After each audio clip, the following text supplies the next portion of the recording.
لا يصلي وسلم دائما أبدا على حبيبك خير الخلق كلهم. Ruuxul Adab TV xam ak xamle jàng ak jàngale yeewu yeete Ruuxul Adab TV mooy dundal xol yi.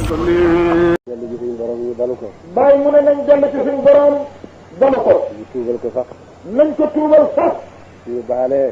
suñu baalee. li ñu naqadi yëpp tegeeku. li ñu naqadi yëpp dana tegeeku. balaa yëpp dana dem.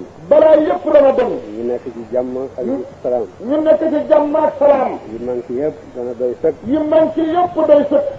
da ngeen xam ne bakkaar yi rek moo sabab yëf yi. na ngeen xam ne bakkaar yi rek moo sabab yëf yëpp. bu kenn di yow yàlla na ko yàlla yëkkati bañ delluwaat suñu sago ci barke Baay maa ngi wax toujours dinaa koy wax ci daje yu mel ni occasion la lépp man lu ma déggee ci gémmiñ yi Baay ñi mën naa koo nettali dafa toog di firi alquran ci firi mi ma mujj a fekkee maa ngi ba Yaasin ñoo bokk benn si jaada buñ toog muy firi ba mu yàgg mu ak ci benn laaya ne bind leen li may wax ne balaa waxtu wàccee ci réew laaya ji képp ku ko jàng ñetti yoon tafali ko ci sa ñaari baaraam yi dugal ko ci sa ñaari paxi bakkat yii yow yàlla dana la musal ci balaa boobu mooy qul lan yusibana illa ma kataba allahu lana wa mawlana wa ala allahi falyatawakkalil mu'minun ñett yoon tafli ko dugal ko ci sa ñaari paxi bakkat yi mu ne yàlla dana la musal loolu moo ko wax ragalu moo ko nettali ndax ci gémmiñam laa ko jëlee radiyallahu anhu te moo wax ci ne لا يصلي وسلم دائما أبدا على حبيبك خير الخلق كلهم. Ruuxul Adab TV